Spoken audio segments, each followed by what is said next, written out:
دیکھیں میری اپنی رائے میں عمران خان صاحب کا پہلے دن سے اسٹریٹجی ٹھیک تھی، مکمل لاک ڈاؤن سے تباہی ہو جانی تھی۔ جہاں جس ملک میں 80% انکم 20,000 سے کم ہو، وہاں فاقے ہر گھر میں ناچ رہے ہیں، چولہا بند ہو چکا ہے، مہنگائی آسمانوں پہ ہے۔ اور دوسرا میری نظر میں تو اللہ نے اپنے حبیب کے صدقے کرم کیا، کرونا اتنی طاقت سے نہیں آیا، نہ ان کے ہسپتال میں انتظامات بہتر تھے۔ اگر یہ جتنا امریکہ اور یو کے میں آیا، اگر اس آتا تو ان سے سنبھالا نہیں جاتا، لیکن بہرحال عمران خان کی کوششیں بہتر رہی۔ اس سے زیادہ کوشش میری نظر میں سندھ حکومت کی تھی، جنہوں نے کرونا کو زیادہ فائٹ کیا۔ ادھر تو کرونا کو فائٹ کرنے والے ایک صاحب بریفنگ لے رہے تھے، کوئی 1.5-2 گھنٹے بریفنگ ہوئی، وہ اٹھ کے چلے گئے، کہتے کرونا کرتا کیا ہے۔ بس میں ان کا نام نہیں لوں گا کیونکہ آج کل انہیں شوق ہے کاغذ بھیجنے کا۔ آپ ہی سمجھدار ہو گئے بٹی صاحب، نہیں تو آپ کو بھی نوٹس، لیگل نوٹس اب آج کل بڑے آنے شروع ہو گئے ہیں۔ اچھا اب آ جاتے ہیں دوسرے ایشو کی طرف۔ وہ لیگل نوٹس میٹر نہیں کرتا، وہ لیگل نوٹس میٹر نہیں کرتا۔ جس بندے نے لیگل نوٹس بھیجا ہے نا، اس نے 10 دن اپنے ایک وزیر کو کہا پریس کانفرنس کر، اس نے کی نہیں۔ وہ لیگل نوٹس بہت بہتر ہے۔ میں چاہتا ہوں اللہ کی قسم ایسے مجھے آئیں تاکہ میں عدالت میں جا کے انہیں ایکسپوز کروں، سر یہ حقائق ہے، میرے سامنے آنکھوں میں آنکھیں ڈال کے بات تو کرے نا۔ یہ نوٹس تو بھیجے مجھے، میں تو بڑا خوش ہوں گا۔ اچھا بٹی صاحب، اب آپ نے دوسری نیب کی بات کی ہے، نیب میں بھی آپ نے کہا کہ جو بولتا ہے وہ کر لیا جاتا ہے، یہی اپوزیشن کا الزام ہے، گورنمنٹ اس سے دور دور رہتی ہے کہ نہیں ہے۔ اب یہاں پہ سپریم کورٹ بھی بیچ میں پکچر میں آ گیا ہے۔ سپریم کورٹ نے از خود نوٹس لیا ہے جو نیب کے جو طریقہ کار ہے، جو ہائرنگ پروسیس ہے، کہ جو مختلف ڈیزیز لگے ہوئے ہیں، اب یہ نیب پہ کتنی بڑی چارج شیٹ ہو سکتی ہے، یہ از خود نوٹس سپریم کورٹ کا؟ نہیں، اس میں تو اتنی زیادہ اہمیت نہیں ہوتی۔ جب ایک ادارہ نیا بناتے ہیں، اب کوئی بھی ایک ادارہ، تو اس میں آہستہ آہستہ ہائرنگ کرتے ہیں، اور وہی لوگ جو پہلے ایک دن نئے ہوتے ہیں، وہ 20 سال کا تجربہ ان کا ہو جاتا ہے۔ یہ کوئی ایشو نہیں ہے۔ ہیئرنگ کیسے ہوئی، اگر غلط ہوئی، سیاسی طور پر ہوئی، وہ تو غلط ہے، لیکن ایک ادارہ نیا بنایا، ایف آئی اے جب نیا بنایا تھا تو کس کا ایکسپیرینس تھا؟ پتہ نہیں، مجھے تو سمجھ میں نہیں آتی۔ یہ کہتے ہیں اس کو فیاض منگی کو کہ آپ انجینئر، کہتے ہیں بھائی 20 سال اس کا تجربہ ہو گیا، میں پی ایس پی اور ڈی ایم جی 50 عرفان منگی، پی ایس پی جو آج کل سیکٹری ایکسائز ہے، اسے ایکسائز کا پتہ ہی نہیں ہے، جو اریگیشن ہے اسے اریگیشن کی ABC نہیں آتی۔ یہ تو ایک سی ایم کا رائٹ ہوتا ہے، لگتے ہیں۔ لیکن نیب جو ہے، نیب فریلی کام نہیں کر رہی ہوتی تو مالم جپا میں گرفتار ایک شخص ہوتا۔ آج بی آر ٹی پہ جو 100 ارب روپیہ لگ گیا اس پہ ہوتا، زلفی بہاری جائے بغیر کلیئر نہ ہوتا۔ اس وقت پنجاب کے 3 منسٹر، ایک اہم ترین شخصیت کے بارے میں جتنی رپورٹس خوفناک، شہباز شریف سے 100 گنا زیادہ ایلیگیشن، مبینہ کرپشن کے ایلیگیشن ایویڈنس کے ساتھ ہے۔ آپ سلیکٹڈ انتصاب کر کے نفرت کو جنم دے رہے ہیں، دیتے رہے۔ 2 سال آپ نے کر لیا نا، تو کس کو پکڑا، کس کو ایک کو سزا دلائی؟ ایک سنگل بات بتا دیں، ایک سپریم کورٹ نے نااہل کیا ہے میاں نواز شریف کو، صاحب کو، وزیر اعظم پہ، اس پہ جے آئی ٹی بنی، پھر 5 جج بیٹھے، پھر 3 جج بیٹھے، پھر 2 جج بیٹھے۔ اس کے علاوہ مجھے ایک پولیٹیشین بڑا، نواز شریف صاحب محترم، آصف علی زرداری صاحب، شریف پوری فیملی، شاہد حقان عباسی، احسن اقبال، خواجہ سعد رفیق، اور جس کو بھی پکڑا ہے، آپ نے ایک پینی روپیہ ان سے کیس سے ریلیٹڈ ریکور کیا؟ مجھے وہ بتا دیں۔ نہیں، وہ تو اس میں نواز شریف اور مریم سے بھی کچھ نہیں ریکور ہوا ابھی۔ بٹی صاحب، اب یہاں پہ دوسرا ایک وہاں تو بالکل نہیں ہوا، وہ تو کسی سے بھی نہیں ہوا نا۔ لیکن اب یہ گورنمنٹ کی پرفارمنس کی بات آ جاتی ہے۔ آپ نے کہا کہ اپوزیشن کو بالکل مینیج کیا گیا، وہ بھی نہیں اتنا ٹف ٹائم دے رہی، لیکن جو تحریک انصاف کی جو گورنمنٹ ہے، اب 2 سال ہو گئی ہے، اب لاہور سے ان کو مینڈیٹ ملا ہوا تھا، پنجاب سے ان کو مینڈیٹ ملا ہے، پنجاب میں پی ٹی آئی کی گورنمنٹ ہے، تو انہوں نے کیا ڈیلیور کیا ہے 2 سال میں؟ اور جو امیدیں، توقعات، اور کیا وہ جو سینٹیمنٹس ہیں، جو ان کی ہمدردی تھی لوگوں کی، عام لوگوں کی، وہ ابھی تک ہے ان کے پاس؟ دیکھیں، پہلے جب 25 جولائی 2018 میں الیکشن ہوا تو عمران خان صاحب کو پوری قوم، میجورٹی، ایک امید سمجھی۔ انہوں نے فرمایا، قوم نے سمجھا یہ کہ جو یہ کہتے ہیں لیڈر، یہ کر کے دکھائیں گے۔ انہوں نے کہا ورلڈ بینک کے پاس نہیں جاؤں گا، IMF کے پاس نہیں جاؤں گا، خودکشی کر لوں گا، 2 نہیں 1 پاکستان ہوگا، 50 لاکھ نوکری ہوں گی، 1 کروڑ ہوگا، روزانہ 10 سے 12 ارب کرپشن ہوتی ہے، میں وہ پیسہ بچا کے دکھاؤں گا، بیرون ملک ہوگی۔ کوئی ایک وعدہ بتا دے جو محترم عمران خان صاحب نے اپنی زبان سے کیا وہ پورا کیا ہو، تو عوام میں کیسے گرفت ہوگی؟ عوام کے تو دل ٹوٹ گئے، کیونکہ اگر دونوں جماعتوں میں ماضی میں بھی 3 دفعہ حکومت میں رہے تھے، ان سے امیدیں نہیں تھی، پتہ تھا جیسے ماضی میں آتے ہیں حکومتیں کرتے ہیں، موجے کرتے ہیں، چلے جاتے ہیں۔ انہوں نے بھی وہی کام کیا، انہوں نے اس شخص کو وزیر اعلیٰ پنجاب لگا دیا جس کا مجھے پی ٹی آئی سے لنک ثابت کر دے، جس کی مجھے ایک ہی کمپیٹنسی بتا دے، ایک ہی ایسی اس نے پی ٹی آئی کے لیے قربانی دی ہو، عمران خان کے لیے کی ہو، کوئی ایڈمنسٹریشن بھی ان کا ایکسپیرینس ہوا ہو۔ انہوں نے اپنے ذاتی دوستوں کو نوازا، دوستی میں رہے، اور صرف اپوزیشن کو کچلنے میں رہے۔ وجہ اس کی یہ ہوئی اپوزیشن بھی نہیں کچلی گئی، ان پہ خوف ضرور رہا، آج بھی نیب کا خوف ہے، لیکن نہ ایجوکیشن بہتر ہوئی، نہ ہیلتھ بہتر ہوئی، بلکہ ٹرانسفر پوسٹنگ میں جو لوٹ سیل اس دفعہ لگی ہے، میری زندگی میں کم مناظر میں نے دیکھے ہیں، 30 سال ہو گئے ہیں۔ لیکن وہ آج الیکشن کرا لیں اور الیکشن فیئر ہو، شرط یہ ہے تو خود بخود رزلٹ آ جائے گا، لوگ بتا دیں گے کہ عمران خان صاحب کی کارکردگی حکومت کی، عمران خان صاحب خود ٹھیک رہے ہیں۔ لیکن بدقسمتی ہے جو انہوں نے 7 لوگ ملائے، انہوں نے ایسے چھکے مارے ہیں کہ انبلیویبل۔ وہ خود کہتے تھے اور یہ ڈوئل نیشنل کو کیا ضرورت ہے کابینہ میں شامل کرنے کی، وہ اپنی نیشنلٹی چھوڑے اور ملک میں آئے، تو ان کی کابینہ میں دیکھ لیں کون کون بیٹھے ہیں۔ زلفی بخاری کی کیا قربانی ہے، موعد یوسف کی کیا قربانی ہے، وہ انہوں نے کس کمپیٹنسی میں لگایا ہے۔ سب سے زیادہ یہ میرٹ کہتے تھے، اور میرٹ کی جو وائلیشن یہ ہوئی ہے، میں نہیں سمجھتا اس سے پہلے ہوئی ہو سکتا ہوئی بھی ہو۔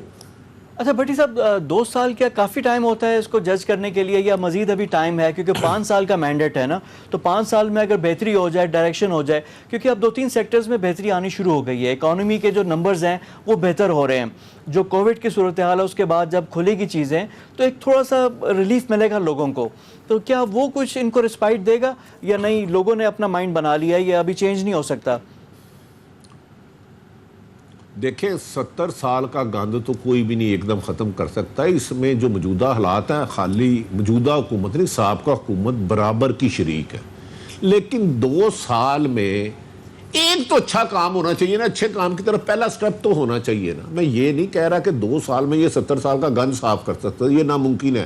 جس وقت انہوں نے بجلی کا بل جلایا تھا اس وقت یونٹ کتنا تھا، آج کتنے کا ہے؟ جب یہ آئے تھے آٹے کی قیمت کیا تھی، آج کتنی ہے؟ چینی کی کیا کہتے ہیں مافیا، کسی مافیا کو نہیں چھوڑوں گا، مافیا کر دی، میں آپ پہ مافیا ہوئی۔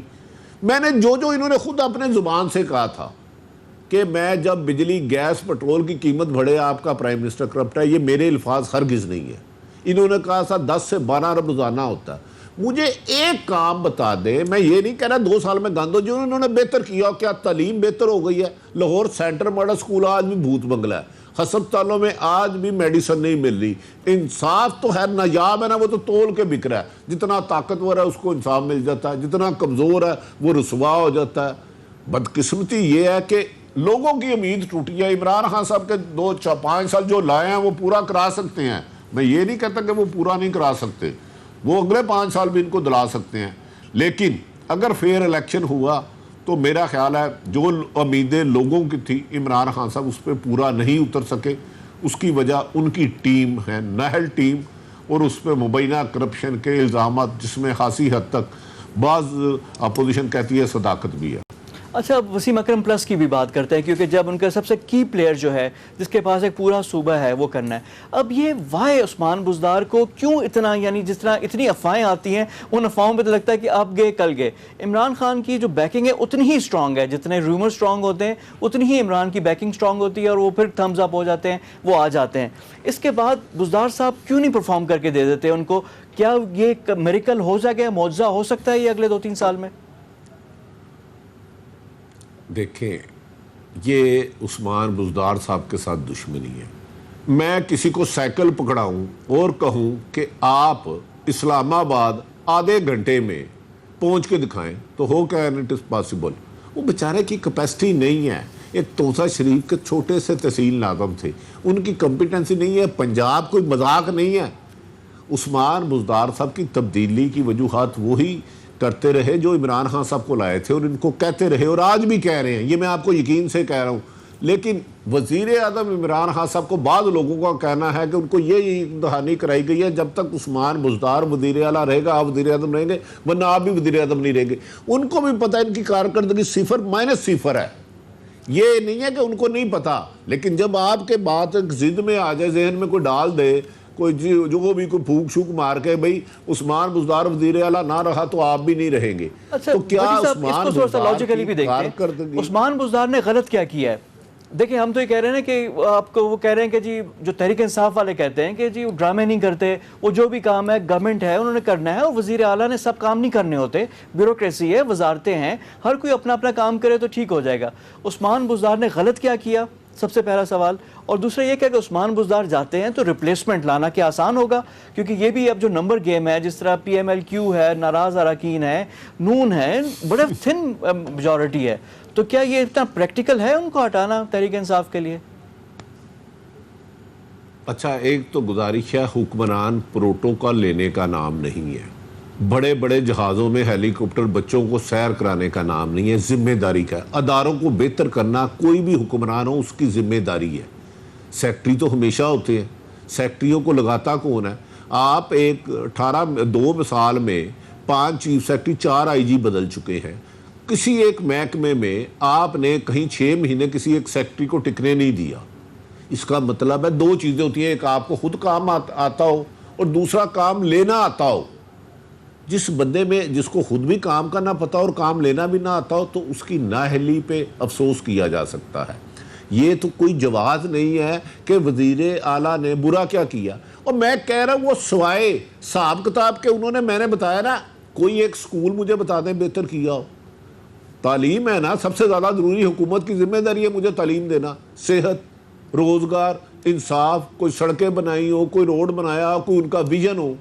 کوئی انہوں نے شہباز شریف پہ ہم 1000 تنقید کرتے تھے، ڈینگی آیا تھا، انہوں نے ہر پرائیویٹ لیب کو مجبور کر دیا تھا کہ 80 روپے پہ ٹیسٹ کرے، ادھر کرونا میں 9,000 کے ٹیسٹ ہوتے رہے۔ او بھائی میرے، آپ 2 سال میں بہتر نہیں کرتے تھے، لیکن پھر کیا آپ نے اپنی فیملی کو مضبوط کرنا تھا؟ آپ نے مجھے تو بتا دینا، لاہور میں نے کبھی کوڑا نہیں دیکھا تھا، اب اکثر کوڑا نظر آتا ہے۔ لاہور میں نے ٹوٹی سڑک نہیں دیکھی تھی، اکثر گڑے نظر آتے ہیں۔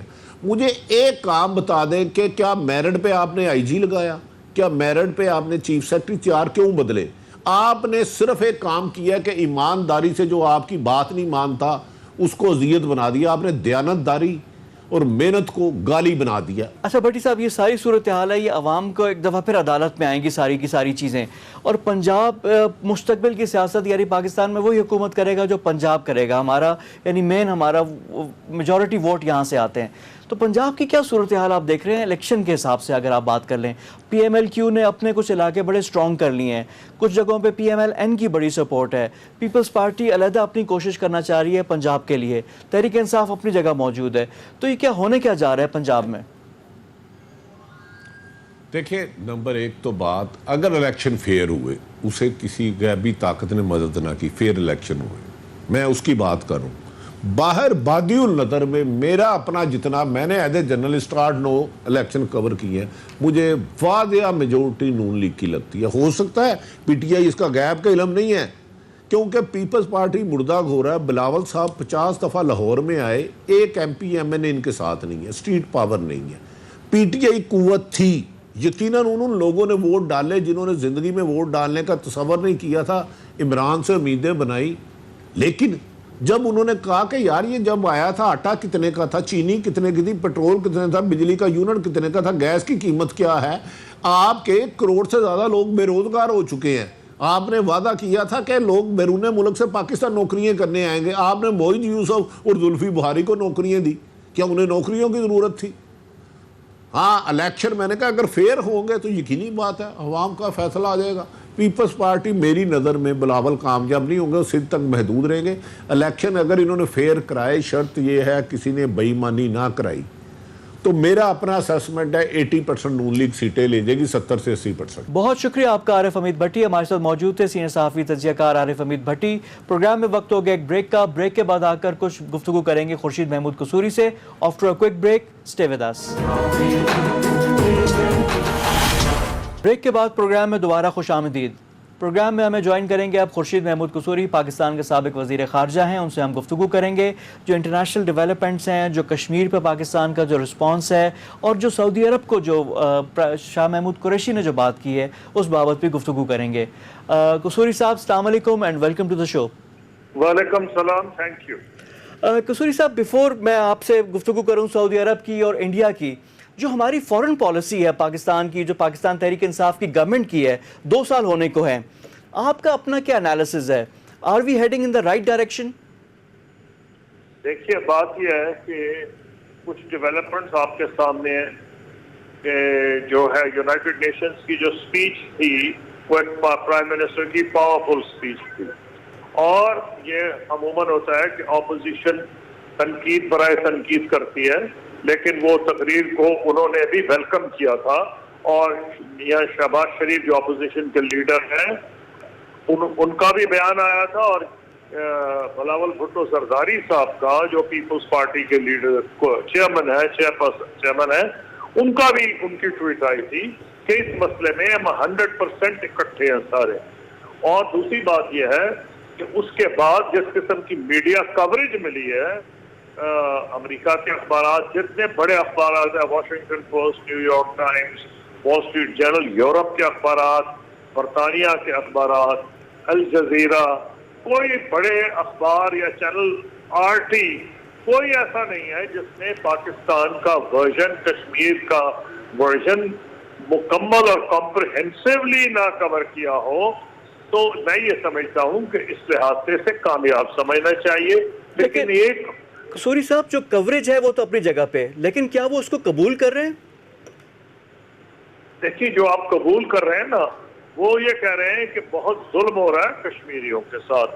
پاکستان کا بھی یہی سٹینڈ ہے کہ کشمیریوں کی ایسپریشنز کے مطابق جب تک حل نہیں ہوگا یہ معاملہ آگے نہیں چلے گا، بیٹھے گا نہیں. اور پاکستان کی بات صحیح ثابت ہوئی کہ جیسے جیسے کشمیریوں کو امید ختم ہو رہی ہے کہ ڈائیلاگ کے ذریعے، جیسے ہمارے دور میں ہو رہا تھا، بہت ترقی ہو رہی تھی، ان کے لیے امیدیں، دروازے بند ہو رہے ہیں تو وائلنس کی طرف لوگ جائیں گے. اچھا، میں آپ کو ایک پریڈکٹ بھی کر دوں، اگر بھارت یہ غلطی کرتا رہا تو صرف کشمیر نہیں، یہ جو وائلنس کا ہے، اسلامک اسٹیٹ آلریڈی ہے، اسلامک اسٹیٹ خراسان میں موجود ہے.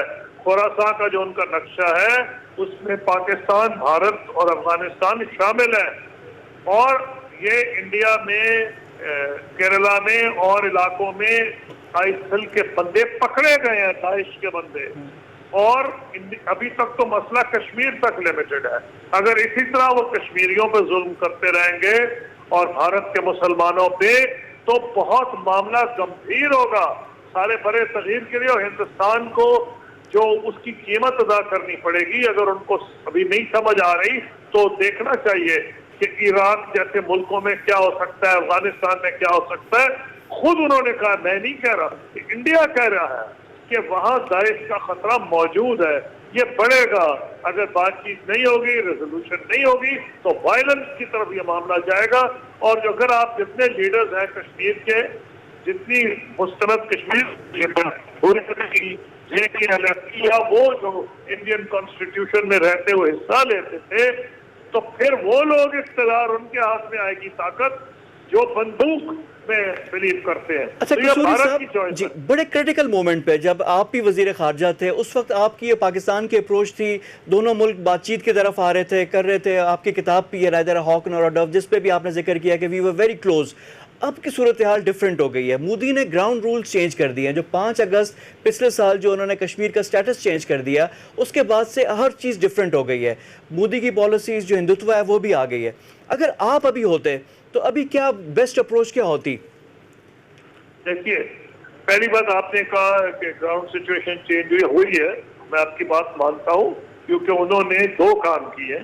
بائی لیٹرل ٹاکس جو بھٹو صاحب کے ساتھ فیصلہ ہوا تھا شملہ میں مسز گاندھی کا، ایک تو انہوں نے اس کے پرخ چڑھا دیے. بات چیت خاص ہوگی بائی لیٹرلی جب ان کو 2 یونین ٹیریٹریز ڈکلیئر کر دیے. پھر یونائٹڈ نیشن سیکورٹی کونسل کے ریزولوشنز کو انہوں نے نہ پہلے پرواہ کی تھی، اب بھی اس کے پرخ چڑھائے ہیں. لیکن ایک چیز چینج نہیں ہوئی ہے، بلکہ وہ بدتر ہو گئی ہے. دنیا کا بڑے سے بڑا لیڈر ہو، میں تاریخ کا اسٹوڈنٹ ہوں، ایک ہوتی ہے گراؤنڈ ریالٹی. اس کو تھوڑی دیر تو لگتا ہے کہ یار بات یہ ان کی بن گئی ہے، نکل گئے ہیں، فارغ کر دیا دوسروں کو، سینٹر سٹیج آ گئے ہیں. لیکن جو تاریخ کے رخ کے خلاف چیز ہو، گراؤنڈ ریالٹی کو وائلیٹ کرتی ہو، وہ بات آگے نہیں بنتی. اب گراؤنڈ ریالٹی ہے کیا، اس کا ذرا تجزیہ کر لیں. 3 چیزیں میں آپ کو کہواتا ہوں، کم سے کم اور بھی ہوں گی. پہلے پاکستان اور بھارت یو این ریزولوشنز کے تحت 2 پارٹیز تھے. کشمیری تو بہرحال میرے حساب میں ہمیشہ ہی پرائمری پارٹی ہے، لیکن اگر یو این ریزولوشن میں پاکستان اور انڈیا 2 پرائمری پارٹیز تھے.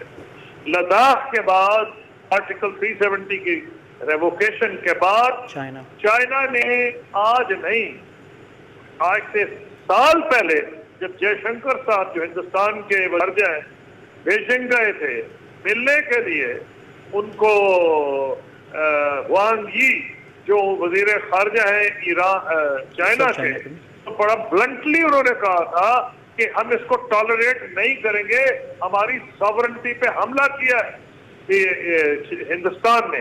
تو اب چائنا بھی ایک پارٹی ہو گیا. Pakistan, India, China 3 nuclear powers ہیں، تینوں کی بڑی مضبوط فوجیں ہیں. یہ اب پارٹیز ہیں 3، پہلے 2 تھیں. دوسری گراؤنڈ ریالٹی کیا ہے؟ دوسری گراؤنڈ ریالٹی یہ ہے کہ اب ہندوستان میں بھی مانے جانے لگا ہے، اور وہ انہوں نے اپنی ڈائلاگ بدلا ہے انٹرنلی. ان کو پتہ چل گیا ہے کہ انڈیا ہیز کمپریہنسولی لاسٹ. جو ان کی خواہش تھی کہ کشمیریوں کو جیتیں، مکمل طور پر فیل ہو گئے.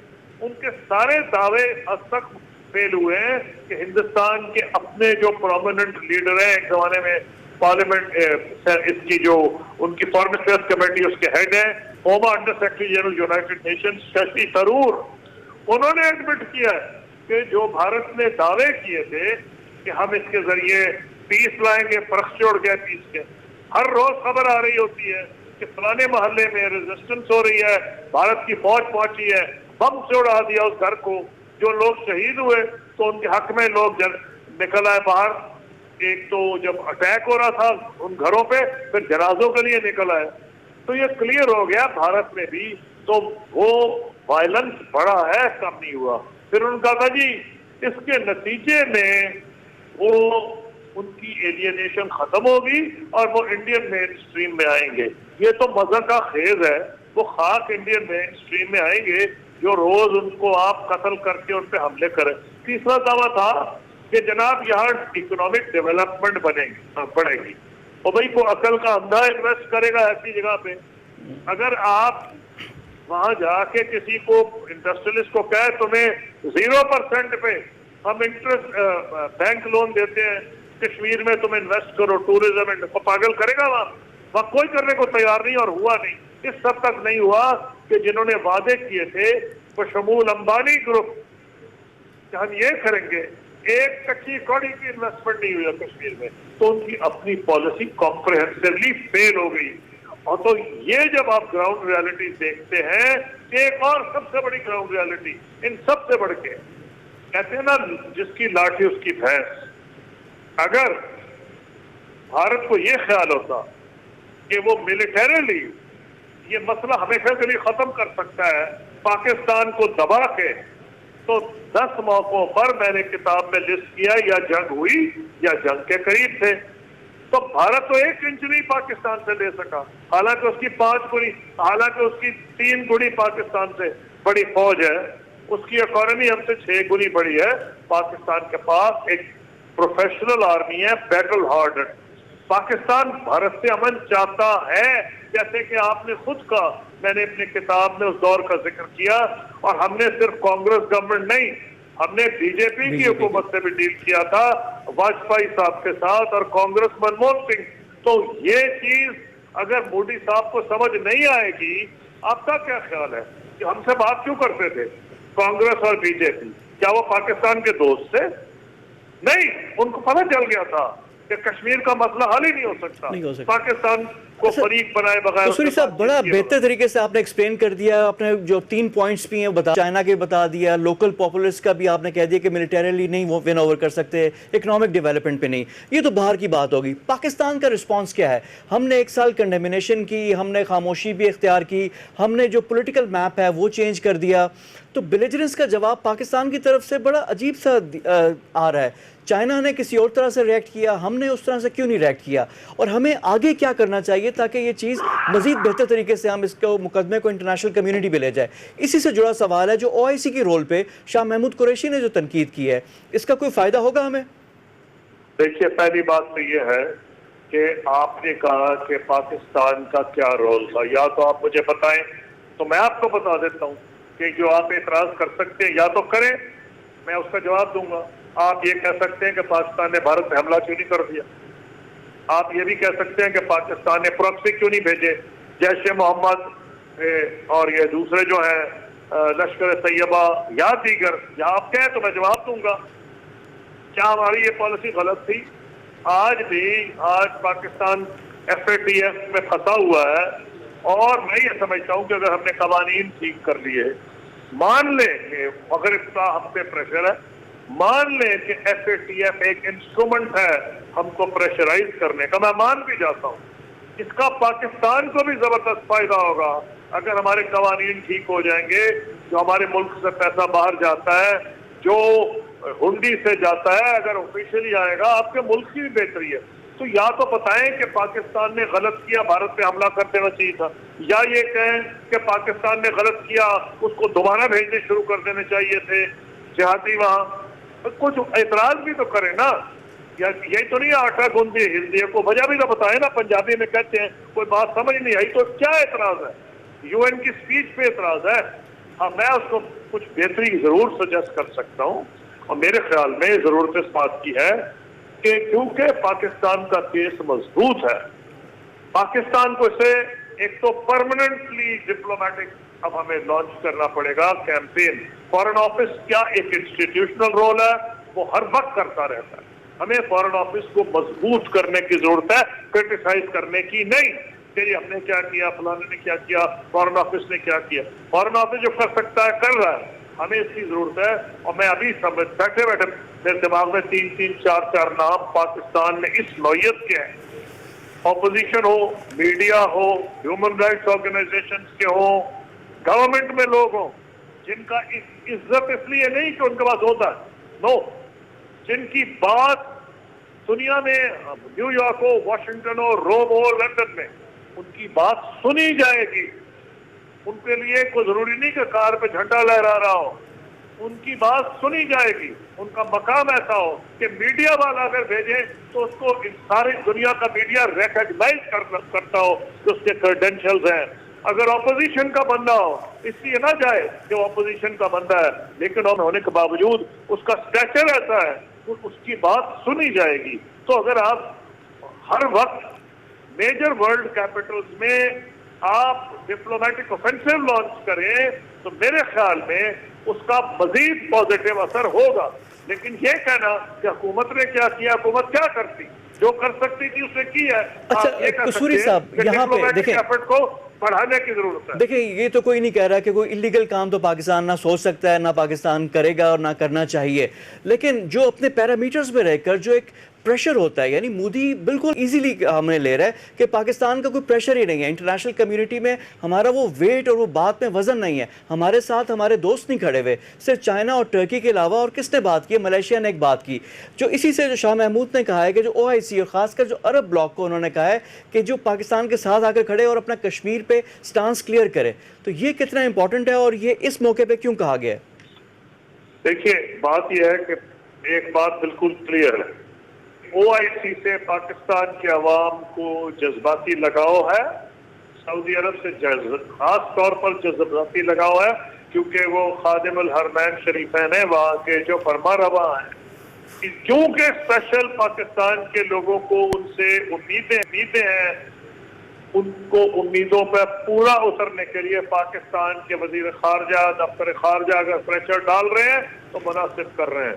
اس میں کوئی بری بات نہیں ہے. ان کو یاد دلا رہے ہیں کہ دیکھیں ہم نے آپ کے کہنے پہ ہم کوالالمپور نہیں گئے تھے، کیونکہ سعودی عرب کو یہ خیال تھا کہ اگر کوالالمپور گئے تو ایک پیرلل مسلم آرگنائزیشن نہ مورد وجود میں آ جائے، کیونکہ اس وقت مہاتیر محمد جو تھے ایک بہت پاورفل لیڈر تھے اور ٹرکی کے تو بہرحال پاورفل پریزیڈنٹ ہیں، لیکن یاد تو کرانا ہے نا، آفٹر آل مورد وجود میں آئی کیوں تھی؟